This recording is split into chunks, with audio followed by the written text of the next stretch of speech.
আরজিকর কাণ্ডের প্রতিবাদের জের স্বাধীনতা দিবসের আগে জমায়েতের ডাক কলকাতা জুড়ে। রাত দখল করুক মেয়েরা, এই ডাক দিয়েই শুরু হয়েছিল আন্দোলনের ডাক। যে রাতে ভারত স্বাধীন হয়েছিল, এবার সেই রাতেই ডাক নারী স্বাধীনতার। আরজিকরের মহিলা চিকিৎসককে ধর্ষণ খুনের ঘটনায় বিচারের দাবিতে রাস্তায় নেমেছেন জুনিয়র চিকিৎসক থেকে শুরু করে অনেক অভিনেতা অভিনেত্রী এবং বিশিষ্টজনেরা।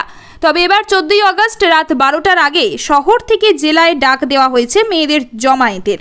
সোশ্যাল মিডিয়ায় এই পোস্টার শেয়ার করে নিয়েছেন টলিউডের অধিকাংশ কলাকুশলী।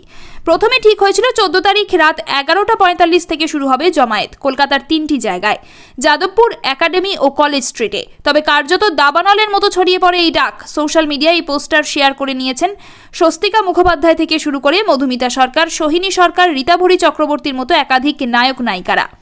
শুধু বিশিষ্টজনেরা নয়, এই ডাক ছড়িয়ে পড়েছে সাধারণ মানুষের মধ্যেও।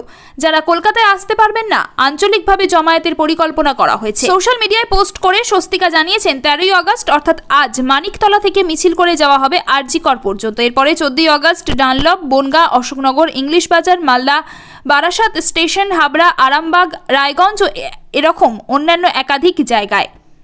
আন্দোলনের মূল দাবি আরজিকরের নির্যাতিতার সুবিচার ও নারী স্বাধীনতা। বারে বারে বর্তমানে যে নিরাপত্তাহীনতার অভিযোগ উঠছে, তার প্রতিবাদেই এই জমায়েতের ডাক দেওয়া হয়েছে।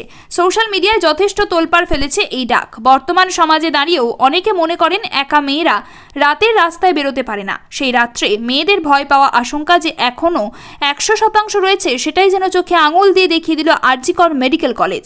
রাতে ডিউটি শেষে নিজেরাই কাজের জায়গায় প্রাণ হারাতে হলো বছর 30-এর এক জুনিয়র চিকিৎসককে।